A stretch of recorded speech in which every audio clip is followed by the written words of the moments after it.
Hare Krishna,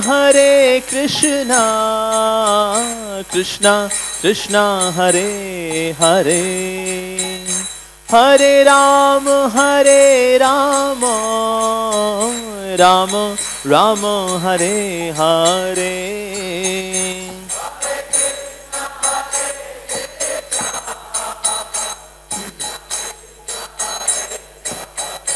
Hare Hare.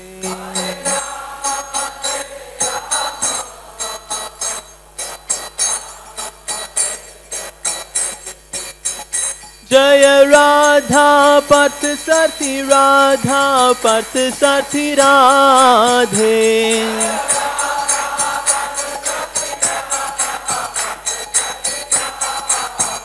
Jaya Lalita Vishakha, Jaya Lalita Vishakha, Lalita Vishakha, Jaya Lalita Vishakha.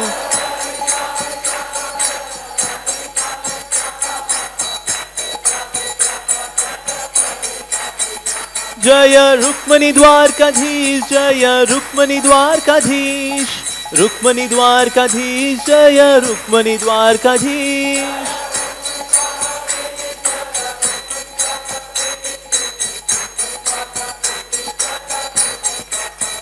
Jaya Sita Ram Lakshman Hanuman, Sita Ram Lakshman Hanuman.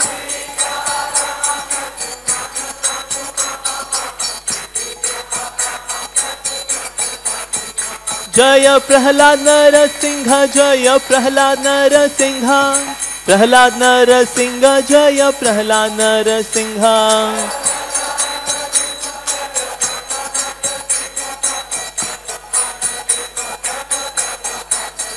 Jaya Gauranitai, Gauranitai, Gauranitai, Jaya Gauranitai.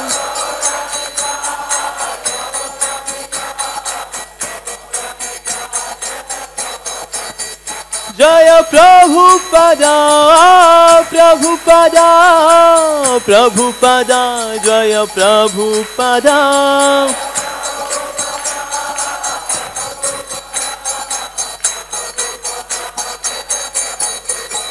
Jaya Jaya Prabhupada, Prabhupada, Prabhupada, Jaya Jaya Prabhupada.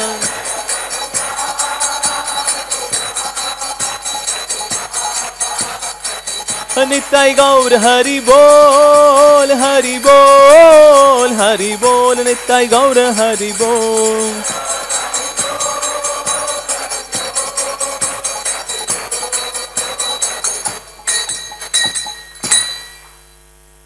जय ओम विष्णुपाद परमात्म प्रजगाचार्य अशोक श्रीमद अभय चरणारविंद भक्ति वेदांत स्वामी श्रील प्रभुपाद की जय. ISKCON founder Acharya BBD founder Acharya Savior of the whole world Jagat Guru Srila Prabhupada की जय. जय ओम विष्णुपाद परमात्म प्रजगाचार्य अशोक श्रीमद भक्ति सिद्धांत सरस्वती प्रभुपाद की जय. अनंत कोटि वैष्णव वृंद की जय. नामाचार्य श्रील हरदास ठाकुर की जय. प्रेम से कहो श्री कृष्ण चैतन्य प्रभु नित्यानंद श्री अद्वैत गदाधर श्रीवासदि गौर भक्त वृंद की जय.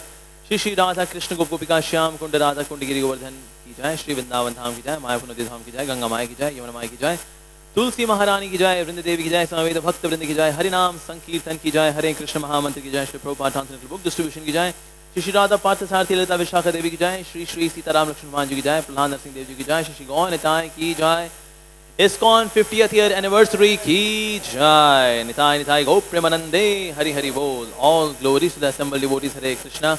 All glories to the assembled devotees. Hare Krishna. All glories to the assembled devotees. Hare Krishna. All glories, all glories, all glories to Shri Guru and Shri Gauranga. All glories to Shri Prabhupada ki jai. Om Namo Bhagavate Vasudevaya.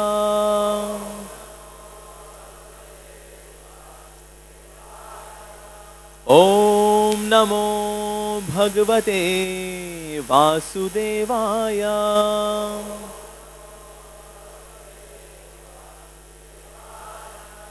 Om Namo Bhagavate Vasudevaya.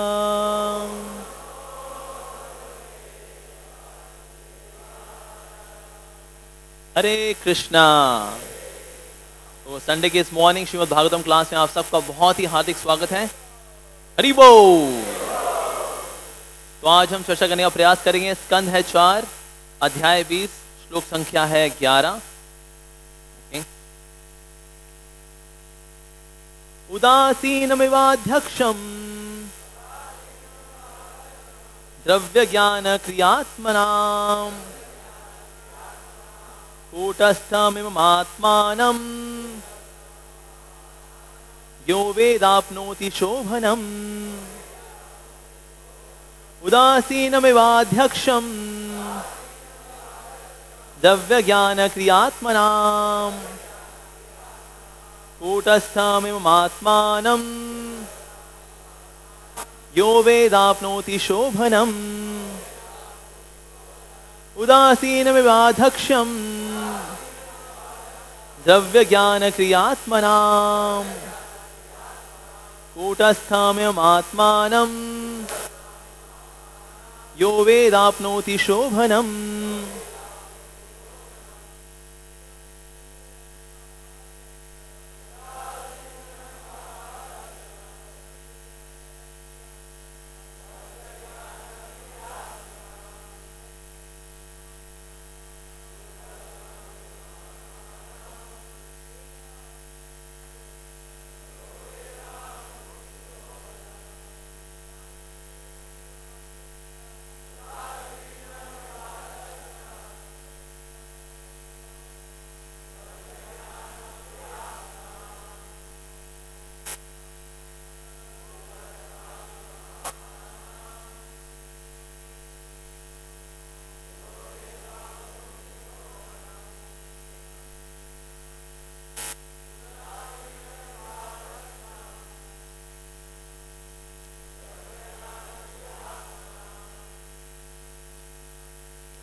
Vaishnavis, माताजीज, माताएं वैष्णवीज, जय माता दी।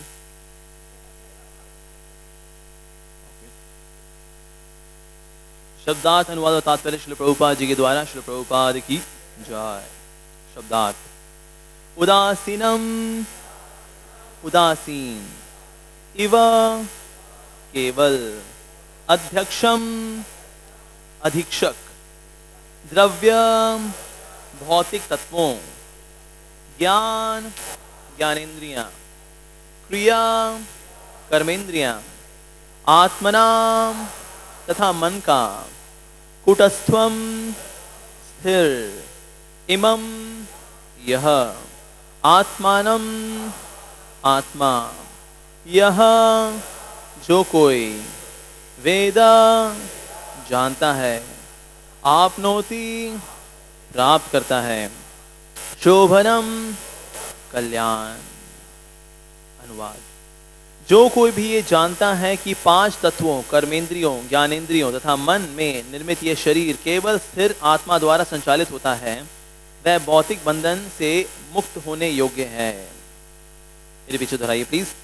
जो कोई भी ये जानता है कि 5 तत्वों कर्मेंद्रियों, ज्ञानेंद्रियों तथा मन से निर्मित ये शरीर केवल स्थिर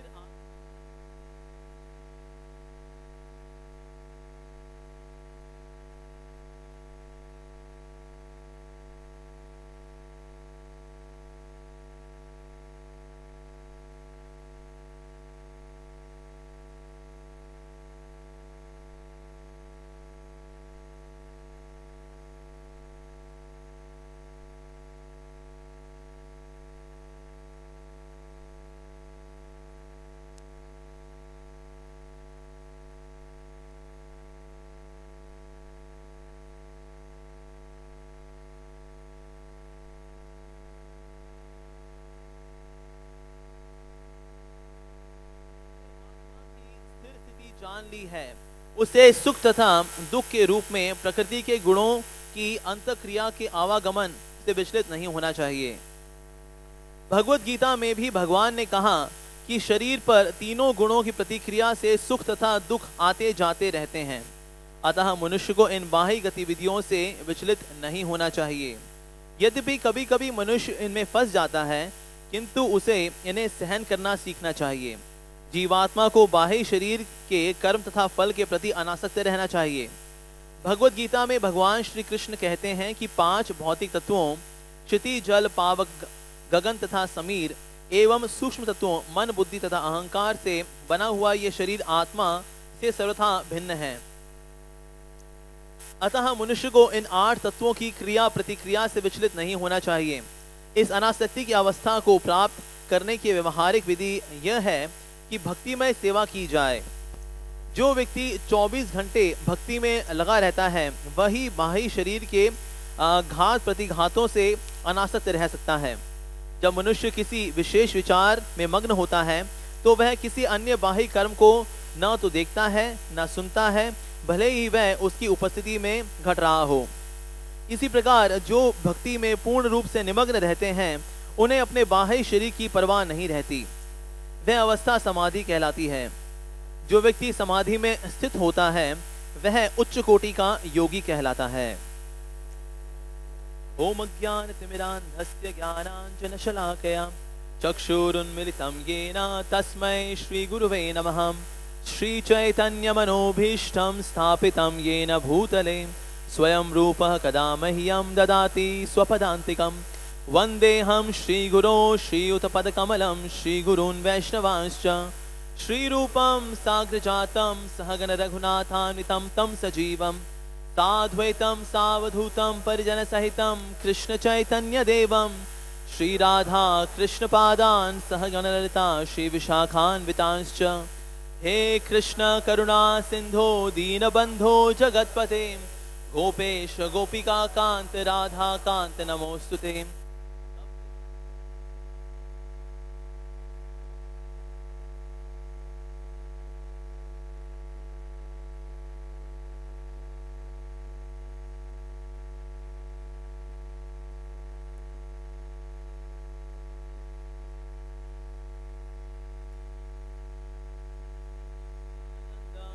श्री अद्वैत गदाधर शिवासदि गौर भक्त वृंद।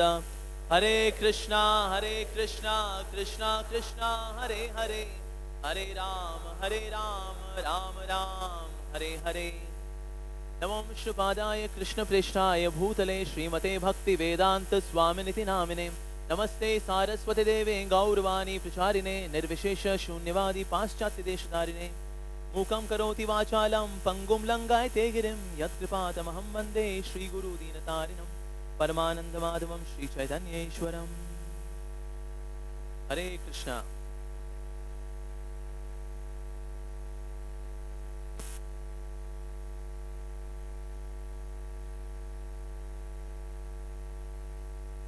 इसका अनुवाद एक बार फिर से पढ़ लेते हैं। जो कोई भी जानता है कि 5 तत्वों कर्मेंद्रियों, ज्ञानेंद्रियों तथा मन से निर्मित यह शरीर केवल स्थिर आत्मा द्वारा संचालित होता है, वह भौतिक बंधन से मुक्त होने के योग्य है। तो यहाँ पर ये चौथा स्कंद चल रहा है। ये चौथा स्कंद चल रहा है। तो यहाँ पर अध्याय है 20 और ये श्लोक संख्या 11। अच्छा, बिफोर आई स्टार्ट, मुझको एक्चुअली साधु हृदय प्रभु ने मेरे को एक गिवन में 1 फॉर्म जस्ट टू सी कि हमारे यहाँ डिवोटीज जो हैं उनकी क्या परसेंटेज रहती है। तो मोहन रूपा प्रभु जी और साधु प्रभु ने मेरे को एक फॉर्म दिया है भरने के लिए। तो इसके बाद then we will start the Bhagavatam class. अच्छा, यहाँ पर 1981 से पहले की डेट ऑफ बर्थ वाले कौन लोग हैं? Raise your hand. 1981 से पहले की डेट ऑफ बर्थ वाले, और 1981 के बाद की डेट ऑफ बर्थ वाले हाथ खड़ा करें। ओके, मोस्टली आर 1981 से पहले वाले हैं। प्रभु जी अप्रोक्सीमेट चलेगा ना? प्रभु जी अप्रोक्सीमेट चलेगा ना? अप्रोक्सीमेट विल बी ओके प्रभु जी, अप्रोक्सीमेट है ना? okay. अच्छा, रिटायर्ड कौन कौन है? Raise your hand. रिटायर्ड लोग वेरी फ्यू आर है, ओनली मे 1%। अच्छा, किस किस की हाइट 4.5 फीट से ज्यादा है? ओके, वंडरफुल, मोस्टली 99% लोगों की हाइट यहाँ पर 4.5 फीट से ज़्यादा है। वो ऑल आर मैरिड? मैरिड लोग हाथ खड़ा करें। अराउंड 50%। Okay, alright. अच्छा, ऑल द वाइव्स जो कि यहाँ पर गृहस्थ पत्नियां हैं, रेज योर हैंड। माताएं? Okay, wonderful. अच्छा, किन किन मैरिड माताओं ने अपने पति को आज तक देखा है? Raise your hand. ओके, अच्छा, कौन कौन से मैरिड पतियों ने आज तक अपनी पत्नी को देखा है? Raise your hand. Okay, great, wonderful, almost सभी ने देखा, 100%, ग्रेट, बहुत अच्छा। अच्छा, आप में से कौन कौन किस किस के कान मेरी आवाज सुन पा रहे हैं? Raise your hand. अच्छा, और किस किस की आंखें मेरे को देख पा रही है? Raise your hand. 100%, अमेजिंग। हम श्लोक पे वापस आते हैं, ठीक है, क्योंकि हमने ये टॉपिक इतनी बार सुना हुआ है और हम कहते हैं हम शरीर नहीं हैं, हम आत्मा है। अरे यार, तो ये फिलॉसफी तो हम अपनी जेब में लेके घूमते हैं कि हम शरीर नहीं है, हम आत्मा है। अब थोड़ा डेटा को एनालाइज करते हैं, क्योंकि आप सब आत्मा के धरातल पे ही हो, है ना। तो कुछ आत्माएं हैं जो 1981 के पहले पैदा हुई हैं, और कुछ आत्माएं यहाँ 1981 के बाद पैदा हुई हैं। वंडरफुल। ओके, 1% रिटायर्ड आत्माएं हैं और 99% अनरिटायर्ड आत्माएं हैं यहाँ पर। और हमने इतना, वैसे हमने श्वेताश्वत उपनिषद में सुना था कि आत्मा की जो हाइट है वो है बाल के अग्रभाग का 10,000वां हिस्सा, लेकिन यहाँ पर 90% आत्माएं 4.5 फीट से लंबी हैं। यहाँ 50% आत्माएं मैरिड हैं, 50% आत्माएं अनमैरिड हैं। और हस्बैंड ने वाइफ को देखा। वाइफ की आत्मा कैसे देख लेते हैं, या वाइफ हस्बैंड की आत्मा कैसे देखती है? ओके, और सबके कान मेरी आवाज सुन रहे हैं ना। ये हमारे कान हम आवाज सुनते हैं या आत्मा सुनती है कान के थ्रू? अच्छा, और किस किस की आंखें मेरे को देख रही हैं? Raise your hand. अभी भी ये आंखें देख रही हैं या आत्मा देख रही है आंखों के थ्रू? यस। तो भले ही हमको ये टॉपिक बड़ा बोरिंग लगे और बड़ा रेपिटेटिव लगे कि हम शरीर नहीं है, हम आत्मा है, लेकिन कितने बार कितने पराठों में हम घूस घूस के इसको है पी चुके हैं, philosophy that we are not the body, we are spirit soul, लेकिन फिर भी हमारे रिस्पॉन्सेस तो वही हैं that we are the body, we are the body. हमारी डेट ऑफ बर्थ भी है, किसी डेट ऑफ बर्थ है? ग्रेट। तो इसीलिए इस टॉपिक को प्रभुपाद जी बार बार हाईलाइट क्या करते थे, क्योंकि इतना समझने के बाद, इस पर लेक्चर देने के बाद, इस पे लोगों को प्रीचिंग करने के बाद, हम लोग आज तक ये बात नहीं समझे हैं that we are not this body, we are spirit soul. हम लोग ये बात नहीं समझ पाए।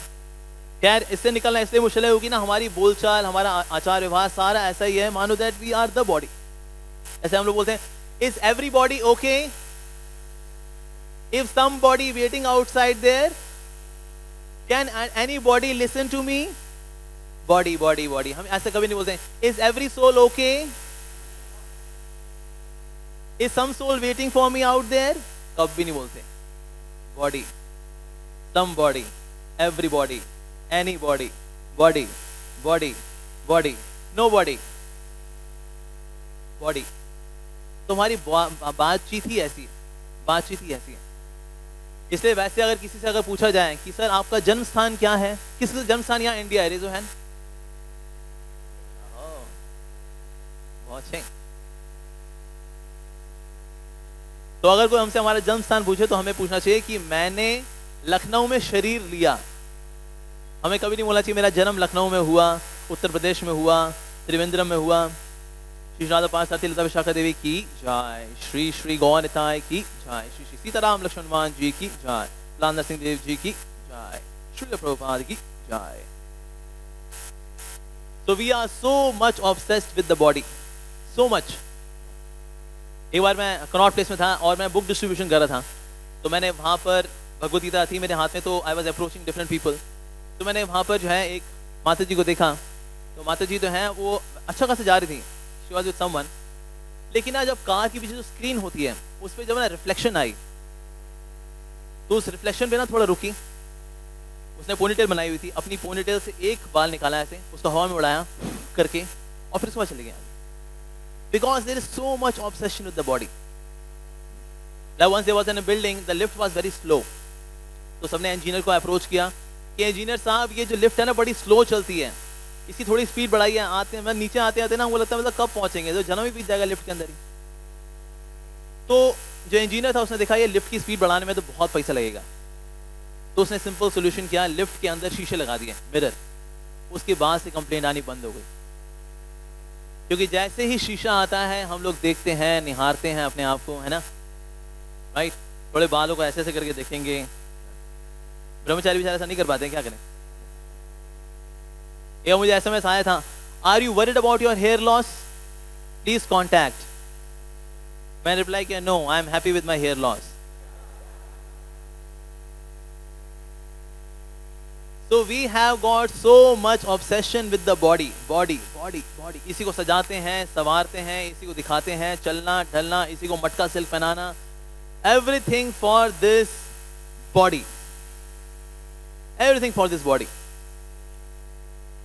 So of course we are, हमको body का भी ध्यान रखना पड़ता है. It is not that we have to ignore the body. पर लेकिन ये है कि there is so much obsession because सारे education system ही हमको ये बताता है that we are the body. Shri जयपताका महाराज, जब उन्होंने नया नया बंगाल में प्रीचिंग शुरू की थी, तो वहाँ पर ना वो अपने पैम्फलेट छपाने के लिए गए थे महाराज. तो वहाँ पर ना जो प्रिंटिंग प्रेस थी, वहाँ प्रिंटिंग प्रेस में एक स्कूल के ना क्वेश्चन पेपर भी छप रहे थे, और वहाँ पर टीचर भी थी जो क्वेश्चन पेपर को प्रिंटिंग प्रेस से लेने के लिए आई हुई थी. तो महाराज ने एक पेपर उठाया और पेपर में ना सबसे ऊपर जो क्वेश्चन था, वो क्वेश्चन था तुम्हार परिचय की, what is your introduction, who are you. तो महाराज ने जो है टीचर से पूछा कि इसका जवाब आप क्या एक्सपेक्ट करती हैं. तो टीचर ने बोला बस लिख दें, मेरा नाम ये है, ठीक है, और आई एम मेल, मैं यहाँ पर रहता हूँ, इस क्लास में हूँ, मेरी हॉबीज ये हैं, मेरी एम्बिशन ये है, मेरे माता पिता का नाम ये है, सिबलिंग ये है, फलाना ढिमकाना, वो बस ये से इजी लिख दें, भारतीय हूँ मैं, ये सब लिख दें and full marks. This is the easiest question, तुम्हारे परिचय की. तुम्हारा ने कहा कि अच्छा अगर मैं इसमें जवाब ये लिखूँ कि मैं शरीर नहीं हूँ, मैं आत्मा हूँ और कृष्ण का नित्य दास हूँ, तो आप मुझे कितने मार्क्स देंगे. स्वामी जी ऐसा बकवास अगर आखिर को आंसर लिखेगा इतने आसान सवाल का, तो क्या मार्क्स देंगे. ये 0 मार्क्स हैं. किस तरह का जी वो बात है, भैया हम शरीर नहीं है, हमें आत्मा है, ये सब तो कृष्ण के दास है, इसमें तो 0 मार्क्स मिलेंगे. तो सही जवाब के 0 मार्क्स मिलते हैं. और बहरीन में ना, बहरीन में ऐसे एक बार पेपर आया था, बहरीन में इन मिडिल ईस्ट, तो वहां पर था एक question, what do you mean by guts. Guts जानते हैं ना, गट्स दम. What do you mean by guts. तो कईयों ने कई आंसर दिए इसके. तो एक बच्चे ने इसका जवाब क्या दिया, पूरा शीट थी वो खाली की और सबसे नीचे लिखा दिस इज कॉल्ड गट्स. बड़ा दम है तो नंबर देके दिखा, दिस कॉल्ड गट्स. और उसको 10/10 मिले कि very innovative way of answering. कितना इनोवेटिव तरीका है सवाल का जवाब देने का, इसको 10/10 मिले. तो इस दुनिया के अंदर जब हम सही जवाब देते हैं, जैसे जयपताका महाराज ने सही जवाब दिया that we are not the body, we are spirit soul, जब ये जवाब दिया गया तो उसका ये था कि उसको उनको जो है कहा ये तो गलत आंसर है. और जहां पर कोई गलत जवाब देता है तो उसको पूरे मार्क्स हैं यहाँ पर. तो भौतिक जगत में सब कुछ उल्टा पुल्टा है, एवरीथिंग इज उल्टा पुल्टा. यहाँ पर सच हो या झूठ हो, सब कुछ असल में झूठ है. Not that this world is मिथ्या, पर यहाँ पर जो है आत्मा से संबंधित तो कुछ करते नहीं हम लोग, ना हमारी बातचीत वैसी है, ना हमारे आदान प्रदान वैसे हैं, नथिंग लाइक दैट. तो हमारा पूरा एजुकेशन सिस्टम ही ऐसा है. तो ये हमको बात ही करता है ये समझने पे कि हम लोग ये शरीर हैं, हम लोग ये शरीर हैं, हम लोग ये शरीर हैं. छांदोग्य उपनिषद में एक बड़ी इंटरेस्टिंग कहानी आती है, एक बड़ी इंटरेस्टिंग स्टोरी आती है about Indra and Virochana. Virochana was the king of the demons, राक्षसों के राजा थे विरोचन, और इंद्र देवताओं के राजा थे. तो दोनों में हमेशा प्रतिस्पर्धा लगी रहती है कि कौन जो है संसार को ज्यादा अच्छे से भोग सकता है. तो अच्छे से भोगने के लिए तपस्या करनी चाहिए. तो दोनों के दोनों जो अपने पिताजी के पास गए, ब्रह्मा जी के पास गए, ब्रह्मा जी से पूछा कि आप बताइए किस प्रकार से हम लोग हमेशा आनंद में रह सकते हैं. तो ब्रह्मा जी ने कहा कि अगर कोई व्यक्ति जानता है कि वो क्या है तो वास्तव में वो हमेशा खुश रहेगा, अगर वो जान ले कि वो क्या है. अच्छा तो हम कैसे जान सकते हैं. कहते हैं इसके लिए जो है आपको 32 साल ब्रह्मचर्य का पालन करना पड़ेगा, फिर आपको मैं बताऊंगा. तो 32 साल दोनों ने तपस्या की, विरोचन ने, इंद्र ने, और दोनों के दोनों फिर से पहुंचे ब्रह्मा जी के पास। तो ब्रह्मा जी ने कहा जो वास्तव में तुम क्रियाशील देख रहे हो वही तुम हो। अच्छा, क्रियाशील तो यही है। फिर ब्रह्मा जी ने कहा ठीक है, तुम जाकर ना कुएं में जाकर अपनी जो तुम्हें नजर आए, कुएं की छवि में जो क्रियाशील नजर आए वो ही हो तुम। अच्छा, दोनों गए। कहते अच्छा तो हम ये शरीर ही हैं, ये तो क्रियाशील है और क्या, यही है हम तो विरोचन जो है अपने राक्षसों के धाम चला गया और वहां पर जो है राक्षसों को बता दिया भाई फाइनली मेरे को ये आत्म साक्षात्कार हो गया है कि हम लोग ये शरीर ही हैं, तो शरीर के द्वारा जो भोगना है भोग लो, उसी में ही आनंद है। और इंद्र भी जो है अपने स्वर्ग की ओर निकल गए। लेकिन ना इंद्र जो है 50% रास्ते पे थे, तो ना उनको ध्यान में आया, कहते हैं लेकिन शरीर तो हमेशा बदलता रहता है, ये छोटा बड़ा फिर और बड़ा फिर और बड़ा, तो हमेशा बदल रहा है, तो ये मैं कैसे हो सकता हूँ। तो ये ब्रह्मा जी ने क्या जवाब दिया, वापस गए। गुरुदेव ये आपने क्या जवाब दिया, अगर मैं ये शरीर होता तो मैं हमेशा बदलता थोड़ी रहूंगा। मैं मेरा ऐसा थोड़ी कि मेरा नाम इंद्र होता है, फिर थोड़े समय बाद इंद्र प्लस, फिर इंद्र प्लस।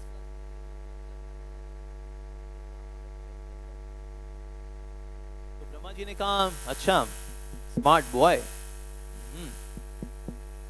उन्होंने पूछा तुम स्मार्टफोन इस्तेमाल नहीं करते ना, कहते नहीं। तो ब्रह्मा जी ने कहा इससे तुम स्मार्ट हो, तो जो स्मार्टफोन इस्तेमाल करते हैं वो खैर छोड़िए, मजाक कर रहा हूं। तो उसके बाद ब्रह्मा जी ने कहा ठीक है मैं तुम्हें और बताता हूं कि ये जो देह है इसके अंदर जो सूक्ष्म है, इसके अंदर जो सूक्ष्म वस्तु है वास्तव में वो तुम हो। कहते अच्छा ये बात। अब इंद्र फिर से जो है वापस अपने स्वर्ग लोग जा रहे थे, लेकिन उन्होंने सोचा कि ना मैं जो सूक्ष्म हूं, सूक्ष्म तो मेरा मन है, तो क्या मैं मन हूं, लेकिन अगर मैं मन हूं तो मेरे अंदर हमें दो विचार क्यों आते हैं, ये करूं या ना करूं।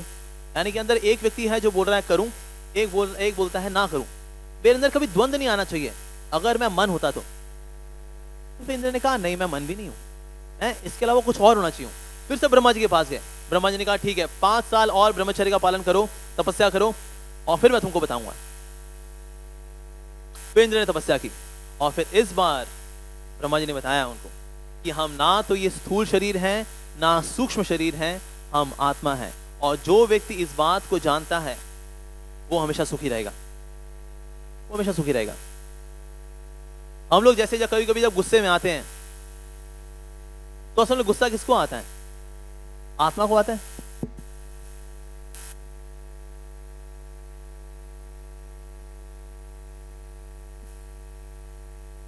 किसको गुस्सा आता है, आत्मा को आता है, किसको आता है गुस्सा, या शरीर को गुस्सा आता है। हाँ किसको गुस्सा आता होगा, अब तो कौन कौन मानता है कि शरीर को गुस्सा आता है, रेज योर हैंड। शरीर को गुस्सा आता है, ओके। कैल्शियम को गुस्सा आता है, मैग्नीशियम को गुस्सा आता है, फॉस्फोरस को गुस्सा आता है, गोल्जी बॉडीज को गुस्सा आता है, चमड़ी को गुस्सा आता है, प्रोटीन को गुस्सा आता है। किसको गुस्सा आता है, शरीर तो यही है। फिर आत्मा को गुस्सा आता होगा, हाँ लेकिन आत्मा तो भगवान का अंश है, शुद्ध है, इसको गुस्सा कैसे आ जाएगा भाई। अच्छा एक और सवाल, मृत्यु किसकी होती है, शरीर की या आत्मा की, शरीर की। शरीर में कौन मरता है, कैल्शियम मरता है, फॉस्फोरस मरता है, चमड़ी मरती है, चर्बी मरती है, क्या मरता है, ऐसा होता है जिंदा चर्बी, मरी हुई चर्बी, ऐसा जिंदा हड्डी, मरी हुई हड्डी, जिंदा खून, मरा हुआ खून।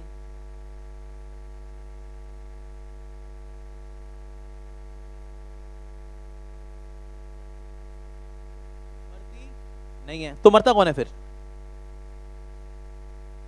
तो फिर कौन मरता है, कनेक्शन। नोकिया का बिल नहीं पे किया, कनेक्शन गया। यस मधुमंगल प्रभु, ओके।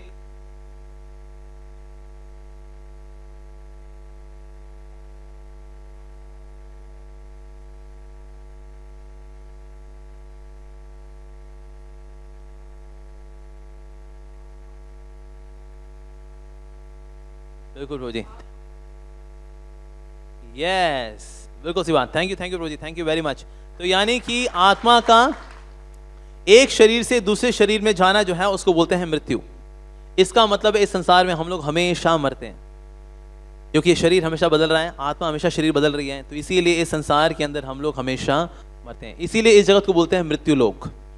यहाँ पर किसी को जन्म मिले या ना मिले, लेकिन मृत्यु तो सबको मिलती है। और अगर हमको ये नहीं पता कि हम शरीर नहीं, हमें आत्मा है, तो हमारा जीवन जो है वास्तव में अज्ञानतापूर्ण है। जैसे एक बार पंडित जवाहरलाल नेहरू जब एक बार पागल खाने में गए तो उन्होंने डॉक्टर से पूछ लिया कि इनमें सबसे कम हानिकारक पागल कौन सा है। तो डॉक्टर ने बता दिया कि वो जो वहाँ कोने में है वो सबसे कम हानिकारक पागल है। तो उससे जाके जवाहरलाल नेहरू ने पूछा कि आप ये अपने आसपास इस तरह से लोगों को ऊट पटांग करते हुए देखते हैं, आपको कैसा लगता है? तो पागल ने कहा, अब एक राजा अपनी प्रजा को इस हाल में देखे, उसको कैसा लगेगा?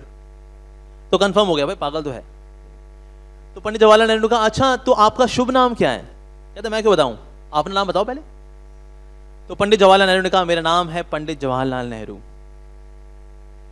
तो पागल ने कहा, पता है 6 साल पहले मैं भी यही बोलता था,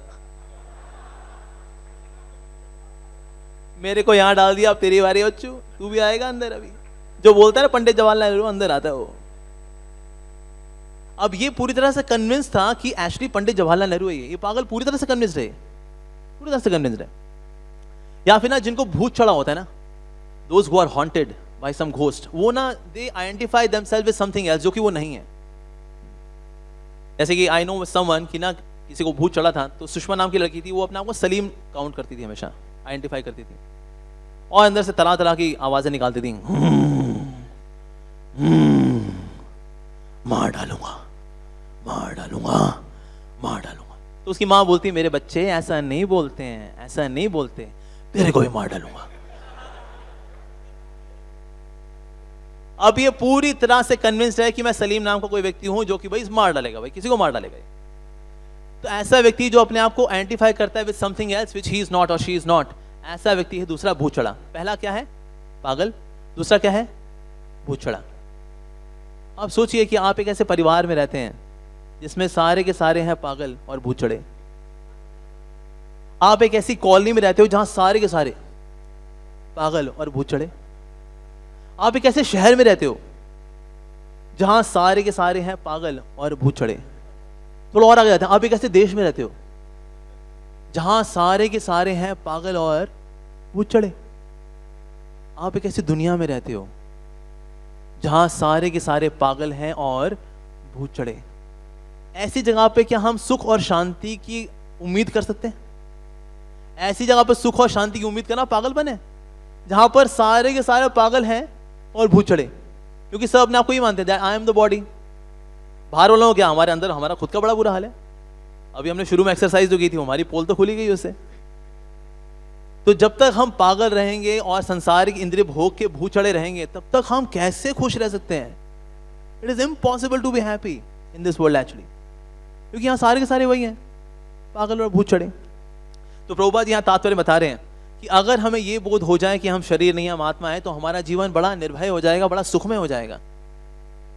जैसे सुकरात को बोला था उसके अनुयायियों ने कि सुकरात, आपको पता है ये गवर्नमेंट आपको मार देना चाहती है, क्योंकि नास्तिक गवर्नमेंट है और आप भगवान के बारे में लोगों को बताते हो, इसीलिए आपको मार देना चाहते हैं, आपको जहर देके मार देना चाहते हैं ये।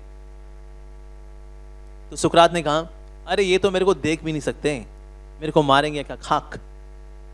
क्योंकि सुकरात जानते थे कि मैं शरीर नहीं हूं, मैं तो आत्मा हूं। और सुकरात एक बार अपने घर में थे और अपने शिष्यों के साथ बैठ के प्रवचन दे रहे थे उन्हें। तो सुकरात की पत्नी जो थी वो भक्त नहीं थी, तो बोलती है, अरे कामचोर निठल्ले, कुछ काम भी कर लिया, अगर घर चला लिया कर, दिन भर गप मारता रहता अपने शिष्यों के साथ, तो उठ भी जा। तो जब ऐसे चिल्लाया तो जितने शिष्य थे वो घबरा गए, भैया आज सुकरात की पत्नी फॉर्म में, आज निपटा देगी। तो सुकरात ने कहा, देखो कभी कभी बादलों से गर्जना होती है, घबराना नहीं चाहिए, ठीक है।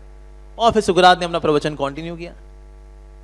अब इसकी वाइफ जब आई 15 मिनट बाद, उसने दिखा है निठल्ला कामचोर अभी बैठा हुआ है, बाथरूम से बाल्टी भर के लेके आए हुए, झपाक मारा उसके ऊपर। कहता है, कामचोर उठ भी जाया कर, कभी काम भी आएगा, डू समथिंग प्रोडक्टिव। तो फिर सुकरात ने कहा, देखो जब बादलों में गर्जना होगी तो बारिश भी तो होगी ना, but relaxed. Sukrat is fearless, Sukrat is blissful. उसकी लाइफ में कोई फर्क ही नहीं पड़ता, कोई चिंता ही नहीं है उसे। हम लोग क्यों बिदक जाते हैं, हम लोग क्यों हिल जाते हैं? हमारे ऊपर जब कोई ऐसे हल्की सी भी उंगली ऐसे भी उठा देता है तो भी हम क्यों हिल जाते हैं? Like once there was one devotee, Dwarka मंदिर में था, तो एक डिवोटी मेरे पास आया, कहता, प्रभु जी आज के बाद हम कीर्तन नहीं करेंगे, बस बहुत हो गया। मैं क्यों, अरे ऐसा क्या हो गया, क्या हो गया? वो डिवोटी ने मेरे को बोला कि माइक को ना हाथ नहीं लगाना। नहीं लगाऊंगा, अरे तो क्या हो गया, अरे कहीं और कर लेंगे। मैंने कहा अच्छा ऐसा क्या। फिर मैंने उस डिवोटी को बुलाया, मैंने कहा अच्छा ये बताओ तुमने क्या उसको बोला माइक को हाथ नहीं लगाना, ऐसा बोला क्या। तो उस डिवोटी ने बोला हाँ प्रभु जी मैंने बोला था इसको हाथ मत लगाना, इसमें ना अर्थिंग थोड़ी कमजोर हो गई है, तो गाते गाते अगर इसका होंठ इसको लगे तो बब बब यहीं पर ही हो जाएगा बेचारे का। तो मैंने इसको बोला था कि ना माइक को हाथ मत लगाना, इतने में हिल गए। अरे धत तेरे की। तो हम लोग ऐसे क्यों हिल जाते हैं, ऐसे क्यों हिल जाते हैं हम लोग, ऐसे इसलिए हिल जाते हैं because we identify ourselves with the body. शरीर मानते हैं अपने आप को, कंट्रोलर मानते हैं शरीर का, और इस शरीर से जो संबंधित लोग हैं चीजें हैं उनको संभाल संभाल के रखना चाहते हैं। लेकिन यहाँ तो सब कुछ स्खलित होने के लिए है, यहाँ सब कुछ जो है जुदा हो जाने के लिए है, अलग हो जाने के लिए। उसको फिर पकड़ते रहते हैं, ओए ये भी निकल गया, ओ ये भी निकल गया, वो भी निकल गया, ये भी निकल गया, वो भी निकल गया, ओए हो हा ही हा। ये हमारा जीवन है संसार के अंदर। तो जब तक हम अपने आप को शरीर मानते रहेंगे we can never ever be happy, never ever be happy. इसे प्रभुपाद जी बोलते हैं कि अगर किसी को बहुत ही ज्ञान भी है अगर, लेकिन वो अब अध्यात्म बुद्धि में है तो अज्ञानता में है। भले ही हमने कितने वॉल्यूम्स ऑफ बुक्स हमने पढ़े हों, ऑफ कोर्स प्रभुपाद जी की बुक्स पढ़ेंगे तो हम अज्ञानता से बाहर निकलेंगे, लेकिन वैसे हम जितनी भी हमने ज्ञान इकट्ठा किया हो लेकिन उसका कोई फायदा नहीं है। एक बार एक व्यक्ति मुझे मिला था कनॉट प्लेस में, I was doing book distribution, Muslim था। तो उसने मुझे कहा आपकी भगवत गीता इनकम्प्लीट है और हमारी कुरान कंप्लीट है। मैंने कहा जी वो बिल्कुल हो सकता है, लेकिन आपको ऐसा साक्षात्कार कैसे हुआ है।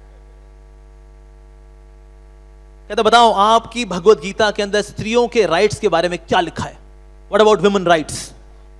मैंने कहा भगवत गीता के 9वें अध्याय के 32वें श्लोक में लिखा हुआ है कि अगर कोई स्त्री भी है ना वो भी भगवान की भक्ति कर सकती है।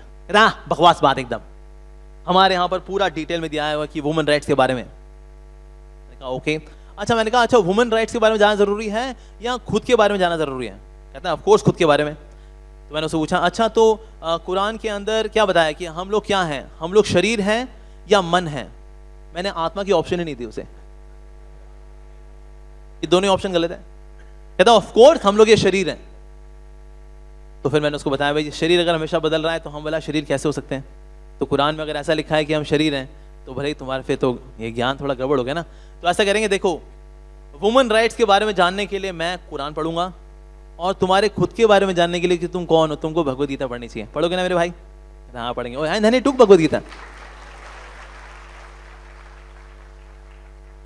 सो इसीलिए ये ज्ञान होना ज्यादा जरूरी है। Instead of having so much of moral education which we accumulate from all the spheres of life, अरे बाबा पहले ये तो जान लो हु आर यू, हम हैं कौन। जैसे मैथमेटिक्स में अगर पहली लाइन में अगर हम गड़बड़ी कर दें उसके नीचे कितने बढ़िया फॉर्मूले लगाएं, डिफरेंशिएशन, इंटीग्रेशन, ट्रिग्नोमेट्री, फलानी ढिमकानी सब लगा दें। अरे पहली लाइन में तुमने प्लस का थोड़ा माइनस कर दिया, अब नीचे क्या आएगा, गलत जवाब आएगा। तो इसीलिए देहात्म बुद्धि में होकर हम चाहे कितना ही अच्छा कार्य करें, कितने बड़े बड़े काम करें, लेकिन ultimately conclusion is going to be wrong. गलत ही कंक्लूजन निकलने वाला है, क्योंकि बाबा शरीर मानते हैं अपने आप को। इसे को किसी को बोलते हैं ओए काले कलूटे बैंगन लूटे, तिलमिला जाएगा वो। देख मोटी जा रही है, कद्दू जा रही है, देख मोटी है, हाँ ये मोटा आदमी देख जा रहा है, मोटा कहीं का। देख तेरे यहाँ पर साइकिल का टायर नहीं है, ट्रैक्टर का टायर है तेरा, मिल जाता है। उसके बाद डाइटिंग करेगा, ये करेगा, वो करेगा, दुखी हो जाएगा। शरीर मानते हैं खुद को। लेकिन वैसे अगर कोई कमेंट मारेगा इस तरह का, अरे ये तो मेरे को देख भी नहीं सकता, Krishna is supremely beautiful and I am part and parcel of Krishna, so I am also beautiful soul, ये तो देख भी नहीं सकता मेरे को, क्या कमेंट मारेगा। So that way then we can become actually fearless, we can be more happy after knowing that we are not the body, we are the soul. Of course वैज्ञानिक लोग जो है वो आत्मा को नहीं मानते, कहते हैं अरे आत्मा कुछ नहीं होती। ये जो ये स्पिरिचुअलिस्ट लोग हैं ना, उन्होंने वैसे ही अपना बखेड़ा करके रखा हुआ है, सोल सोल सोल सोल। अरे सोल क्या होता है, एक होता है लेदर का सोल, एक होता है पीवीसी का सोल, और कौन सा सोल होता है भैया। ये कोई सोल वोल कुछ नहीं होता, अरे सब दिमाग की अपना उपज है भैया, ये दिमाग से सब कुछ होता है। Everything is driven by this brain, ये सब कुछ यहाँ चल रहा है, यहाँ से है कॉन्शियसनेस। ये जो फलूदा है ना 1.5 किलो का, इस 1.5 किलो के फलूदे से सब कुछ होता है, समझे। ये क्या आत्मा आत्मा लगा के रखा है, हाँ ये इस्कॉन वाले तो बोलते रहते, तुम उनकी बातों में आ गए। हाँ ऐसा नहीं करना चाहिए। अरे we are the brain, that means this person doesn't have brain. एक प्रोफेसर थे, उनका नाम था वाइल्डर पेनफील्ड। उन्होंने एक एक्सपेरिमेंट किया कि नए व्यक्ति को बिठाया, उसके यहाँ पर चिप चुप लगाया खूब सारे, और चिप लगा के उसके दिमाग की एक्टिविटीज को मॉनिटर किया। ओके, तो बोला अच्छा अपना हाथ उठाओ, उसने हाथ उठाया और यहाँ उसके ब्रेन की इस पार्ट में एक्टिविटी हुई। दोबारा हाथ उठाओ, दोबारा हाथ उठाया, यहाँ एक्टिविटी हुई। तो कंफर्म हो गया भैया हाथ के उठाने से दिमाग के ये वाला हिस्सा कनेक्टेड है। अब पेनफील्ड ने क्या किया, इलेक्ट्रॉनिकली इस ब्रेन के इस पार्ट को एक्टिवेट किया और हाथ उठ गया, फिर से एक्टिवेट किया, फिर हाथ उठ गया। बस अब तो पेनफील्ड साहब इतने खुश थे, कहते हैं अरे अब देख, अब मैं कंक्लूजन निकालता हूं, ये सारा खेल दिमाग का है, देखो ये आत्मा आत्मानी कुछ नहीं होती है। तो क्या उसके पास कहते हैं अच्छा भाई तो तुमने कितनी बार हाथ उठाया? कहता है देखिए हाथ तो ये 4 बार उठा, लेकिन मैंने पहली 2 बार ही उठाया। कहते क्या होश में हो भैया, तुमने 4 बार हाथ उठाया? तो व्यक्ति ने कहा अरे हाँ सर हम कह तो रहे हैं कि ये 4 बार ही हाथ उठा, लेकिन मैंने सिर्फ 2 बार ही उठाया था पहली बारी, अगली 2 बारी में मैंने नहीं उठाया था, ये उठा था लेकिन मैंने नहीं उठाया था। पेनफील्ड ने ये एक्सपेरिमेंट कईयों के साथ किया, सेम रिजल्ट। सब कहते हुए पहली 2 बारी में तो हमने उठाया था, अगली 2 बारी में उठा था लेकिन मैंने नहीं उठाया था। तो पेनफील्ड ने इस एक्सपेरिमेंट को कंक्लूजन ये दिया कि there is something in the body which uses brain to control the body, कि शरीर के अंदर कोई एक ऐसी चीज है जो कि दिमाग का इस्तेमाल करती है इस शरीर को संभालने के लिए। वो क्या चीज है? ब्रिटानिया चीज है, अमूल चीज है, कौन सी चीज है? आत्मा। आत्मा की, अरे अपनी तो जय बोलोगे, बाकी सो वी आर आत्मा। तो इसीलिए ये जो है ब्रेन है, brain is also not source of consciousness. एक बार मैं राम मनोहर लोहिया में था, आई वाज इन कैजुअलिटी। तो कैजुअलिटी मैंने देखा कि एक एक्चुअली लड़का आया, उसके ना यहाँ पर सरिया यहाँ से घुसा हुआ था, सरिया, और सरिया यहाँ से निकला हुआ था, and he was holding this, और उसका ब्रेन सबसे थोड़ा यहाँ से बाहर आया हुआ था और रो रहा था, हाँ, दर्द हो रहा है। उसका ब्रेन तो प्रैक्टिकली डिस्ट्रॉय हो चुका है उस रॉड से, लेकिन इवन देन ये व्यक्ति होश में था। तो यानी एक और चीज है जो शरीर के अंदर, जो कि वास्तव में चेतना का स्रोत है। ये दिमाग जो है वो चेतना का स्रोत नहीं है। और एक और सबूत भी है कि आत्मा होती है, उसको बोलते हैं फैंटम लिम्स। किसने सुना है फैंटम लिम्स के बारे में? फैंटम लिम्स, फैंटम लिम्स ये होते हैं कि इवन जब हाथ कट भी जाता है तो भी ना हाथ होने का आभास होता है। ऐसे किसी का हाथ कट गया, उसे बोलो हाउ आर यू डूइंग, तो भी ना अपना हाथ आगे बढ़ाया था, कहता है अरे यार मेरा तो हाथ ही टूटा हुआ है, ओह, लेकिन उसको फीलिंग है कि मेरा हाथ है, मेरा हाथ है, मेरा हाथ तो है, अरे यार ये मेरा हाथ का, ओहो मेरा हाथ तो कट चुका है। लेकिन उसको फीलिंग क्यों है कि उसका हाथ है? क्योंकि एक्चुअली आत्मा का हाथ नहीं कटा, ये सिर्फ शरीर का हाथ है जो कटा है। और क्योंकि वो आत्मा है एट द रूट, तो उसने हाथ बढ़ाया था, वो कहता है अरे मेरा तो हाथ कटा हुआ है यार, लेकिन एक्चुअली आत्मा का हाथ तो अभी भी है। सो फैंटम लिम्स इसको बोलते हैं साइंटिफिक टर्म्स में, यानी कि हाथ का आभास होना लेकिन हाथ तो कटा हुआ है। तो ये भी अपना फैंटम लिम्स, ये भी एक प्रॉपर एक साइंटिफिक प्रूफ है कि आत्मा जैसी चीज होती है और हम वास्तव में आत्मा है। और यूजुअली लोग यही मानते हैं कि जो शरीर है ना उसका रूप होता है, आत्मा निराकार होती है, आत्मा निराकार है और शरीर जो है उसका रूप है। यूजुअली लोग ये मानते हैं, लेकिन उल्टा केस है। एक्चुअली आत्मा का रूप है, शरीर निराकार है। शरीर का आकार इसलिए हो पाता है क्योंकि आत्मा का ऐसा आकार है। जैसे ये कपड़ा जब थान में पड़ा हुआ था ये निराकार था, लेकिन इस कपड़े की बाजू भी निकल आई, इसकी कमर भी निकल आई, इसका चेस्ट भी निकल आई। क्यों? क्योंकि उसको पहनने वाले की चेस्ट है, पेट है, बाजू है। ऐसा नहीं कि मेरी बाजू कटी हुई है, इसमें मेरा हाफ स्लीव है, लेकिन ये बाजू इसीलिए है क्योंकि इसको पहनने वाले की बाजू है। उस तरह से ये चमड़े का थैला, इस चमड़े के थैले की बाजू भी है, चेस्ट भी है, पेट भी है, क्योंकि इसको पहनने वाली जो आत्मा है उसका रूप है। तो आत्मा का रूप है। जैसे बाइबल में कहा गया है God made man in his own image. तो ये जो आत्मा है वास्तव में ये इमेज किसकी है? अल्टीमेटली कृष्ण की, भगवान की है। तो क्योंकि भगवान का सुंदर रूप है तो इसीलिए हम, क्योंकि भगवान की आध्यात्मिक बच्चे हैं, तो इसीलिए हमारा भी रूप है। लेकिन शरीर जो है इसका रूप इसलिए है क्योंकि इसने आत्मा ने इसको पहना हुआ है, इसीलिए। लेकिन हम लोग जो है इस संसार के अंदर क्योंकि खुद को शरीर मानते हैं, इसीलिए असर भाव विहल हो जाते हैं। जैसे मूवी देखने के लिए जाते हैं हम लोग, जब मूवी देखने के लिए जाते हैं तो मूवी में जो कॉमेडी सीन आता है तो पेट पकड़ के हंसते भी हैं, और अगर सैड सीन आता है तो आंखों से आंसू भी आ जाते हैं, और अगर एक्शन सीन चल रहा हो तो मुट्ठियां भिज भी जाती हैं, अरे मारना, अरे लगाना, क्योंकि इस मूवी से आइडेंटिफाई करते हैं। लेकिन एक्चुअली वो स्क्रीन के ऊपर लाल पीली हरी नीली रोशनी है, बस प्रोजेक्टर से जाने वाली, दैट्स इट, और कुछ भी नहीं है। लेकिन क्योंकि मूवी से आइडेंटिफाई करते हैं, इसीलिए मूवी में होने वाले जो भी इमोशनल अप्स एंड डाउन्स हैं वो हमारे अंदर भी अप्स एंड डाउन्स इमोशंस के लेके आते हैं। सिमिलरली संसार के अंदर आत्मा जो है दृष्टा है, वो देख रही है सब कुछ, इस मूवी को देख रही है, लेकिन मूवी और कुछ नहीं है, ये तो लाल काली हरी पीली नीली, बोले तो प्रकृति के जो बेसिक तत्व हैं, earth water fire air ether, इसी का ही बस सारा तमाशा है, दैट्स इट। लेकिन इसके साथ जब सोल आइडेंटिफाई कर लेती है तब बेचारी जो है वो फंस जाती है, इसी के फिर इसके रोलर कोस्टर राइड में अप्स एंड डाउन्स जो आते हैं उसके साथ इसमें वो लग जाती है। पर हमें हमेशा ये सोचना चाहिए कि मैं वास्तव में शरीर नहीं हूं, मैं आत्मा हूं। इसलिए कभी भी अगर हमें गुस्सा आए और कभी भी हमें गुस्सा आए तो सोचना चाहिए ओके, मेरे अहंकार को गुस्सा आ रहा है लेकिन मैं ये अहंकार नहीं हूं, मैं तो आत्मा हूं। मेरे मन को गुस्सा आ रहा है लेकिन मैं ये मन नहीं हूं। आप देखेंगे तुरंत गुस्सा ना पंचर हो जाता है। जब बोलता मैं बहुत गुस्से में हूं, एक्चुअली मैं गुस्से में नहीं हूं, ये अहंकार गुस्से में है, जो कि मैं अहंकार नहीं हूं, ये फॉल्स ईगो, ये मैं नहीं हूं। मेरा मन जो है ना इसमें बहुत गुस्से में है, मैं लेकिन गुस्से में नहीं हूं। It will puncture out the force of anger immediately.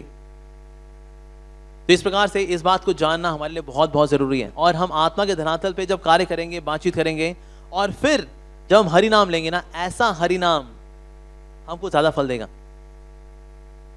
और हरिनाम प्रभु फिर हमारी मदद भी करते हैं कि हम अज्ञानता से निकल सकें, क्योंकि जो थ्योरेटिकल अंडरस्टैंडिंग अभी कि that I am not the body, I am soul, ये प्रैक्टिकल रियलाइजेशन बन पाता है हरिनाम प्रभु की कृपा से। ओके, तो ये 5 मिनट है, हम यहीं पे विराम देंगे।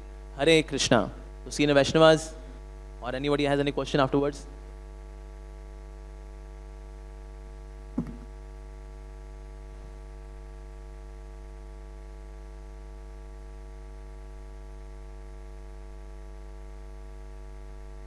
हरे कृष्णा। बहुत बहुत धन्यवाद। अमोघ लीला प्रभु ने बहुत अच्छे उदाहरण दिए और बहुत रोचक ढंग से इस विषय को जो है प्रकाशित किया। हरि बोल। तो इसमें जो हरि बोल अंतिम जो शब्द है यह है शोभनम। यो वेद आपनोति शोभनम, जो जानता है तो वो शोभन का मतलब यहाँ प्रभुपाद लिखते हैं कल्याण, और शोभन का मतलब शोभा भी होती है कि मनुष्य के जीवन की जो शोभा है वो ये है। मनुष्य के जीवन की शोभा ये है, मनुष्य के जीवन की सुंदरता वास्तव में ये है। जिसके पास ज्ञान होता है तो यही मनुष्य के जीवन की शोभा है। आप नोति शोभनम, वो शोभा पाता है, और नहीं तो जो है मनुष्य के जीवन की कोई शोभा नहीं है। आपने जो है जितनी भी अपनी शोभा बढ़ा ली है, सुंदरता बढ़ा ली है, ये वास्तव में वो कुछ भी नहीं है, व्यर्थ है। जैसे कि मुर्दे को जो है आप सजाते हैं तो उसका कुछ अर्थ नहीं है। मनुष्य के जीवन की जो शोभा है वो ये है। और मनुष्य इस ज्ञान के द्वारा हम ऐसा शरीर प्राप्त करते हैं जो शोभा, जिसमें शोभा है।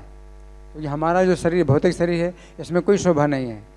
आध्यात्मिक जगत में हमें जो शरीर प्राप्त होता है वो वास्तव में सुंदर होता है, उसकी वास्तव में सुंदरता होती है। और उस शरीर की सुंदरता के सामने ये जितने भी भौतिक शरीर हैं ये सब कूड़ा कचड़ा जैसे हैं। शोभनम का मतलब पवित्रता भी है, कि वो जो है मतलब पवित्रता प्राप्त करता है। क्योंकि भगवान गीता में कहते हैं कि नहीं ज्ञान सदरम पवित्रम यही वेदिते, ज्ञान के समान पवित्र कुछ भी नहीं है। बाकी मनुष्य के शरीर में क्या पवित्र है? सब अशुद्ध है, हर चीज़ अशुद्ध है ना। मतलब पसीना भी निकल रहा है, रोम से पसीना निकल रहा है, हर समय पसीना निकल रहा है जो दुर्गंध युक्त है, अशुद्ध है।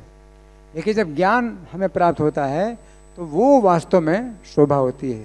और जिसके पास ज्ञान होता है तो उसका शरीर भी पवित्र माना जाता है, और उसके शरीर की भी पूजा की जाती है जिसके पास ज्ञान होता है।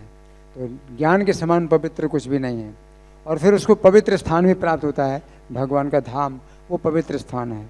ये पूरा का पूरा जो जगत है ये अपवित्र है, बहुत शुद्ध है। तो शोभनम के जो है कई अर्थ निकलते हैं और इसमें कई प्रकार की गहराई हैं, तो ये हमें विचार करना चाहिए। तो 9:15 तक हम कर सकते हैं। अमोघ लीला प्रभु भी कुछ बोलें या किसी और का भी कोई प्रश्न हो इनका। हरि बोल।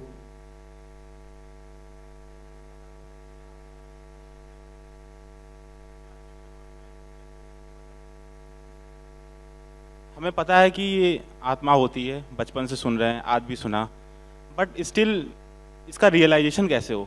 इंटरनलाइजेशन की जैसे। और दूसरा प्रश्न ये है कि इस भौतिक जगत में हमारा शरीर भी है, आत्मा भी है। हर जगह हम आत्मा को लाके अपने कर्म या नहीं कर सकते। ये डिफ्रेंशिएट कैसे करें कि कहाँ आत्मा है, कहाँ शरीर है, कहाँ इनका उपयोग होना चाहिए?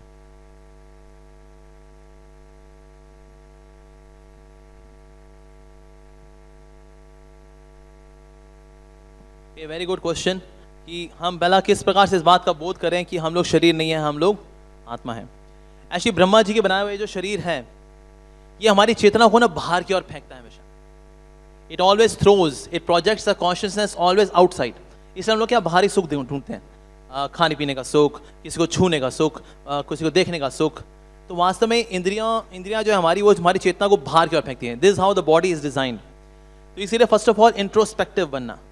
अभी हम एक्सट्रोस्पेक्टिव हैं।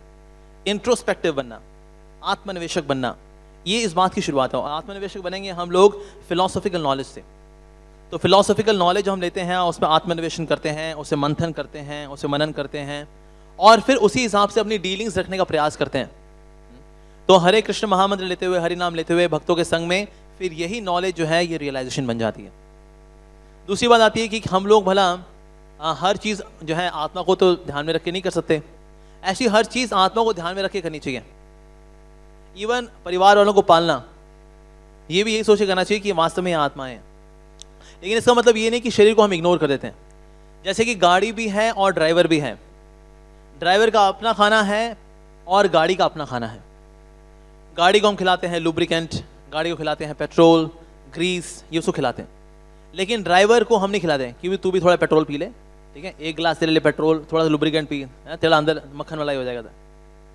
नहीं, तो जो ड्राइवर है उसका खाना अलग है और जो गाड़ी है उसका खाना अलग है, राइट। तो ड्राइवर है उसको पराठे खिलाएंगे हम लोग, राइट, उसको जो है हम दाल चावल खिलाएंगे, something like something which he can eat. तो दोनों का खाना अलग अलग है, लेकिन दोनों को खाना खिलाना है। हम सिर्फ ड्राइवर को खाना खिलाएं, कहीं अरे गाड़ी का क्या रखा है, गाड़ी तो एक बेजान चीज़ है, इसमें भी पेट्रोल डालना ज़रूरी है। तो क्या है, ड्राइवर भी अच्छा रहेगा, हेल्दी रहेगा, खाएगा पिएगा, और साथ में गाड़ी भी मक्खन मलाई चलेगी, बिंदास चलेगी। So that ways both need to be taken care of. Actually we can't ignore the other. Of course किसको खिलाना ज़्यादा ज़रूरी है, ड्राइवर को कि गाड़ी को? ड्राइवर को खिलाना ज़्यादा ज़रूरी है, लेकिन साथ में गाड़ी को भी खिलाना चाहिए। हम लोग उल्टा कर देते हैं, गाड़ी को तो खूब खिला रहे हैं, इस शरीर को, ये गाड़ी है, इसको फुल फ्लेजेड खिलाते हैं, लेकिन आत्मा जो ड्राइवर है उसको कुछ नहीं खिलाते।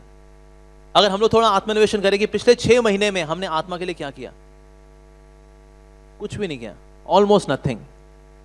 लेकिन शरीर के लिए तो बहुत कुछ करते हैं, बड़े अटेंटिवली करते हैं, बड़े फोकस के साथ करते हैं। लेकिन ज़्यादा ध्यान से किसका ध्यान रखना चाहिए हमें? ड्राइवर का, आत्मा का। You take care of both of them, but more important is driver. Okay, और किसी कोई सवाल? यस।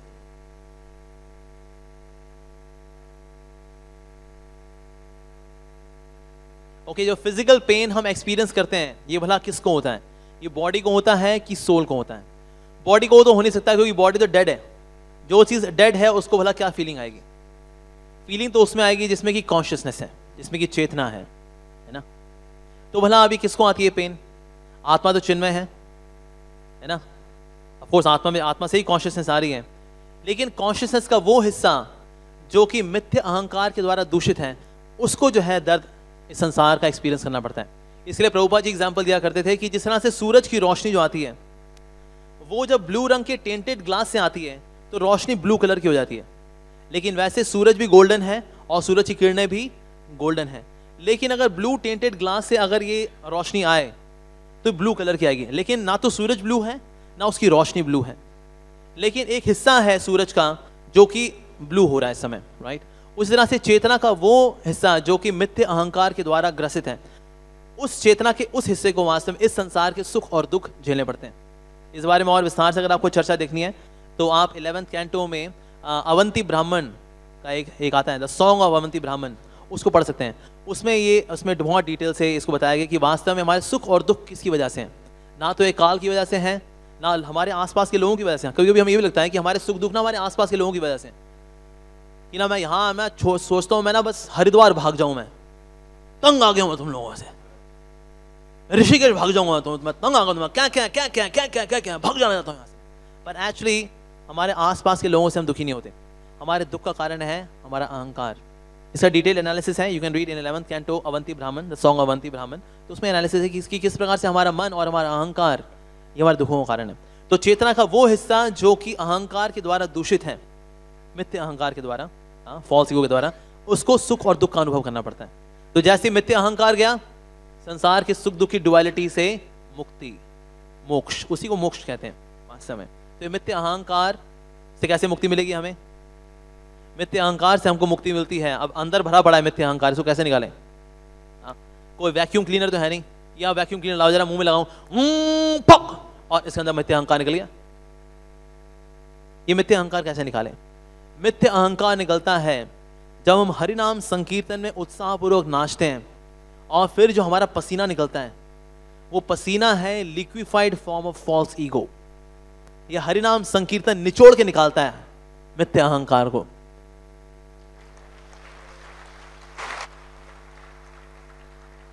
तो इसीलिए अगर हम हरि नाम में नहीं नाच रहे, ये सोचते हुए कि देखिए अब हम काफी सीनियर हैं, ये छुटकू पुटकू लोग नाचते हुए, now I am such and such authority, I am a vice president of ISKCON Dwarka, अब हम थोड़ी नाचेंगे, अब हम पीछे ऐसे खड़े रहेंगे बस।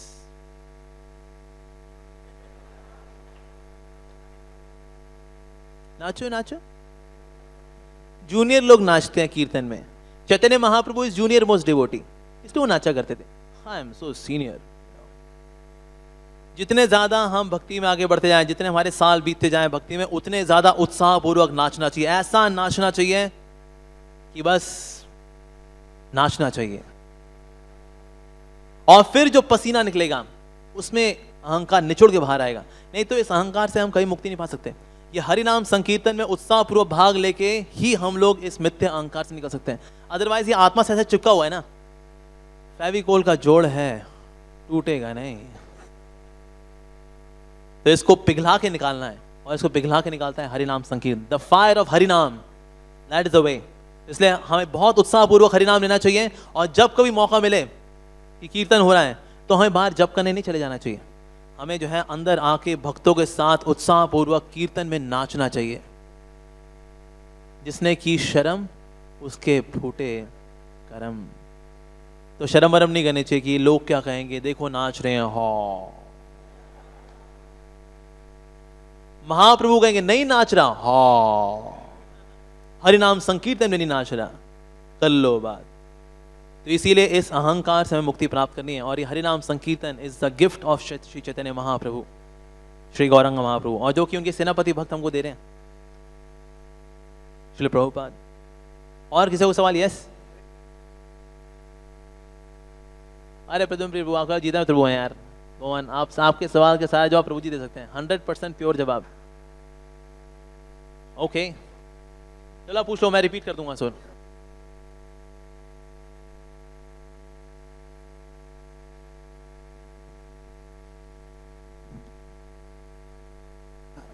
हरे कृष्णा। तो मैं कुछ बताना चाहता था, क्योंकि बताना भी जरूरी है, नहीं तो मन में जो है शोक होता है। और भागवत जो है वो शोक और मोह को भयापहा दूर करने वाली।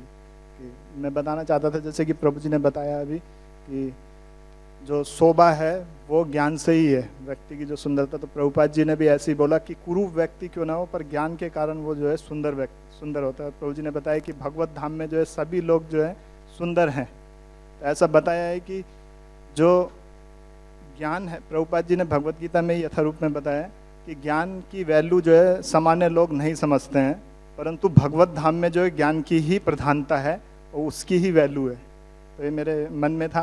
और दूसरा मैं बताना चाहूँगा, जो कि मैं कई सालों से मतलब मेरे मन में है ऐसा विचार, क्योंकि आज बॉडी कॉन्शियसनेस का और आत्मा के धरातल की बात का वर्णन भी हुआ और होता भी रहता है, मन में थी हमेशा बात कि 2010 में प्रभु जी को भी चिकनगुनिया हुआ था और मुझे भी चिकनगुनिया हुआ। चिकनगुनिया एक ऐसी बीमारी है जो कि किसी ने अनुभव किया। 6 महीने तक मेरे को दर्द था गर्दन में, हिलने में भी बहुत दिक्कत थी। परंतु प्रभु जी को जिस दिन हुआ, तो प्रभु जी तो वैसे ही जल्दी उठते हैं, परंतु उनको मंगल आरती की इतनी चिंता थी कि वो 1:30 बजे उठ गए कि मैं बहुत मुश्किल से स्नान कर पाऊँगा सब। जैसे ही उठे मैंने कहा नहीं प्रभु जी, बहुत तेज बुखार भी था 103-104। तो मैंने कहा नहीं अभी मत उठिए आप, जबरदस्ती उठने के बाद भी गिर गए, और वो बहुत ही स्थिति, मतलब वो रोने वाली बात है मेरे लिए कि वो मैं नहीं, मेरा हृदय ऐसा नहीं है कि मैं उस तरीके से बता पाऊँ कि किस तरह से वो मंगल आरती में आए, गिरने के बाद भी उठ के मंगल आरती में तैयार होना, और 1:30 बजे, उनको तो आने की भी ज़रूरत नहीं है वैसे, पर फिर भी आए। तो ऐसी, मतलब मैं हमेशा देखता हूँ कि प्रभु जी की वही जो है शरीर और आत्मा में अंतर की परीक्षा है कि हम मृत्यु की स्टेज पे भी आने के बाद भी जो है भगवान का संग नहीं छोड़ते हैं। तो वही जो है आत्मा का धरातल है। हालांकि आत्मा, शरीर की तो आवश्यकता होगी कुछ ना कुछ थोड़ी बहुत, पर जब उस स्टेज को हम पार कर जाते हैं तो वही असली पहचान है। हरे कृष्ण।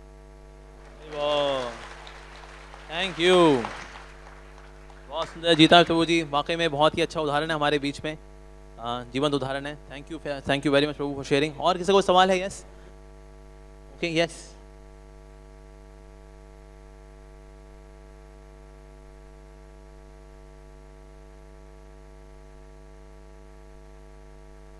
ओके, तो यहाँ सवाल ये है कि भाई शरीर तो निराकार है, शरीर का कोई आकार नहीं है, लेकिन आत्मा का आकार है। लेकिन हम देखते हैं हमारा फेस कट चेंज होता रहता है ना। पहले दुबले पतले थे, उसके बाद जो है फीस्ट खा खा के जो है दुबले पतले नहीं रहे। हमारा फेस कट जो था पहले रेक्टेंगुलर था, अभी स्फेरिकल हो गया। तो हमारा फेस कट तो चेंज होता है, तो यानी आत्मा बदल रही है। तो ये शरीर है, वास्तव में ये शरीर का स्वभाव है स्खलित होना, क्योंकि जड़ पदार्थ है। जड़ पदार्थ का स्वभाव है स्खलित होना। तो इसको जितना भी हम संभालें, भले इसके अंदर जीवंत आत्मा है, तो ये शरीर जो है भले ही रूप रंग लेता है, लेकिन ये स्खलित भी होता है। जैसे कि कपड़ा भी धीरे धीरे स्खलित होगा, भले एकदम वही ब्रांड नहीं हो, लेकिन ये घिसेगा। उस तरह से शरीर भी जो है घिसता है।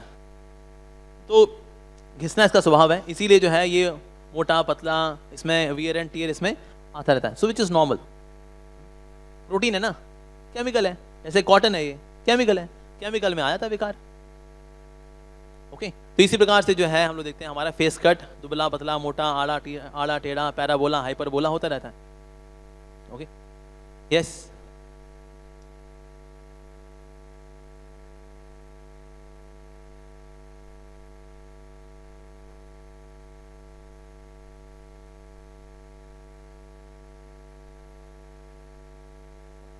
बच्चे अपंग क्यों पैदा होते हैं?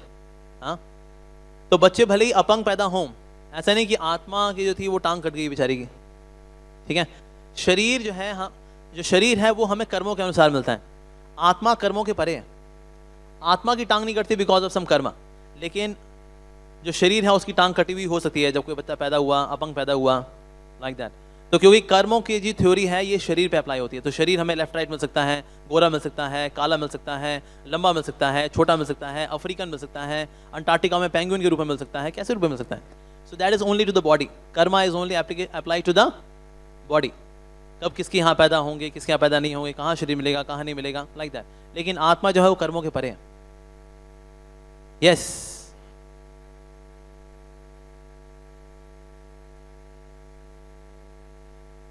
या सोल की वैसे तो एक इनहेरेंट स्पिरिचुअल फॉर्म है, लेकिन कॉन्शियसनेस जो है अलग अलग रूप लेती है जैसी जैसी योनि में जाएगी। उसकी इनहेरेंट एक स्पिरिचुअल फॉर्म है जो कि हरे कृष्ण महामंत्री द्वारा रिवील होती है। अब वो तो सबकी अपनी इंडिविजुअल है। अफकोर्स अगर कोई राधा कुंडी बाबा जी के पास चले जाए तो सबको एक ही बताते हैं, तू कुसुम मंजरी, तू भी कुसुम मंजरी, तू भी कुसुम मंजरी, तू भी कुसुम मंजरी। अब आपस में डिसाइड कर लो कौन असली वाली है, right. So that form is revealed by the holy name. Okay, yes, yes प्रभु, पीछे कुछ समय के लिए आप ये सोचो कि आप बॉडी हो, that means you are a man. Loudly.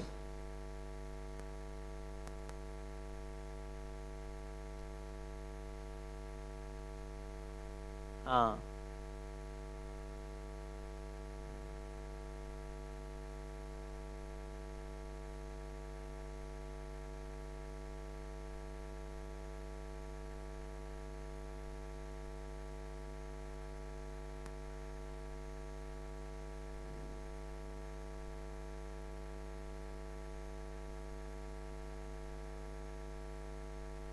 is mind internal or external? Okay.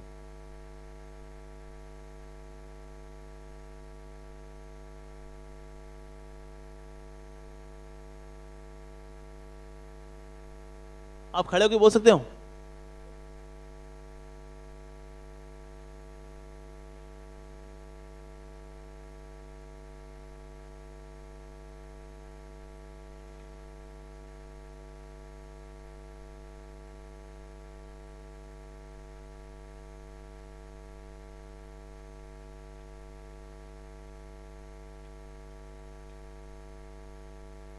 What is that internal? Can you repeat the sentence? What is that?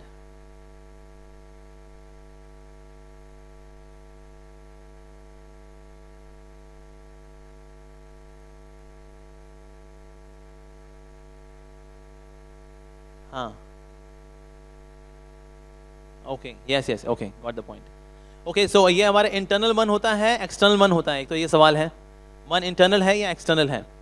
तो एक्चुअली हमारी क्योंकि स्पिरिचुअल बॉडी है, तो स्पिरिचुअल बॉडी के अंदर spiritual mind भी है, spiritual intelligence भी है, और हमारी ट्रू ईगो भी है. एक तो ये फॉल्स ईगो है, एक होती है ट्रू ईगो. तो ये भी आत्मा का हिस्सा है. ठीक है. तो ये हमारा इंटरनल है. और एक्सटर्नल है जब सेम माइंड, इंटेलिजेंस और ईगो के ऊपर भौतिक कवरिंग आती है. Okay. So that material covering की वजह से जो मटीरियल माइंड है, मटीरियल इंटेलिजेंस है और हमारी फॉल्स ईगो है, वो एक्सटर्नल है. तो एक इंटरनल माइंड भी है, एक एक्सटर्नल माइंड भी है. Okay. Internal one is a spiritual one, external one is material one. अंदर वाला स्पिरिचुअल है, बाहर वाला मटीरियल है. ओके. अब जैसे जैसे जो है आत्मा अंदर की ओर जाएगी तो वो मुक्ति की ओर जाएगी. ऐसा क्यों? क्योंकि आत्मा जब अंदर की ओर जाती है तो देखते कि तो वो अंदर जाके किसको देखती है? परमात्मा को देखती है. जैसे भगवान जो है, प्रभुपाद जी भगवद गीता में बता रहे हैं कि जब पंछी जो है दो हैं, एक फल खाने बिजी है और दूसरा जो पंछी है वो सिर्फ देख रहा है. तो अंदर देखने का मतलब है कि ये पक्षी फल खाना छोड़कर दूसरे पक्षी की ओर देख ले और उसकी ओर उन्मुख हो जाए. तो अंतर्मुख होना उसका मतलब है बाहर की इंद्रिय तृप्ति की इच्छाओं और कार्यों के प्रति निष्क्रिय होना, उदासीन होना, जैसे यहाँ लिखा है उदासीन. और सक्रिय कहाँ होना? परमात्मा की तरफ, कृष्ण की ओर, on the way to Krishna. तो इसका मतलब होता है अंतर्मुखी होना, अंदर की ओर. In my heart I see oh there is Krishna, परमात्मा रूप में है ही है. And while chanting Hare Krishna Mahamantra is going to give us Vraja Bhakti, and you will see that Paramatma is there, but instead of Paramatma there is Radha and Krishna, my Ishtadev. In this way his bhajan becomes internal. Now ये काफी advanced stage है. I am also telling is a theory for me. लेकिन इस तरह this is the meaning of internalization of the spirituality. Okay? लेकिन बाहर से हमें इंस्पिरेशन चाहिए होती है, प्रेरणा चाहिए होती है भक्तों के माध्यम से, शास्त्रों के माध्यम से, श्रवण की क्रिया से, so that we can internalize the process, जिससे कि कॉन्शियसनेस बाहर की ओर प्रोजेक्ट होने के बजाय अंदर की ओर हो जाए. And then atma can see the paramatma and ultimately the ishtadev, Radha Krishna, Gaur Nitai, Sitaram, जो भी इनके इष्टदेव हैं. Okay. So now we will stop here because it is 9:15 already. Thank you all very much for being wonderful devotees today on Sunday morning coming here. Hare Krishna. Shrimad Bhagavatam की जय. श्रील प्रभुपाद की जय. श्री श्री राधा पार्थ सारथी ललिता विशाखा देवी की जय. श्री श्री सीताराम लक्ष्मण हनुमान जी की जय. प्रहलाद नरसिंह देव की जय. श्री श्री गौ निताय की जय. निताय गौ प्रेमानंदे. हरि हरि बोल. हरे कृष्णा. समेत भक्त वृंद की जय.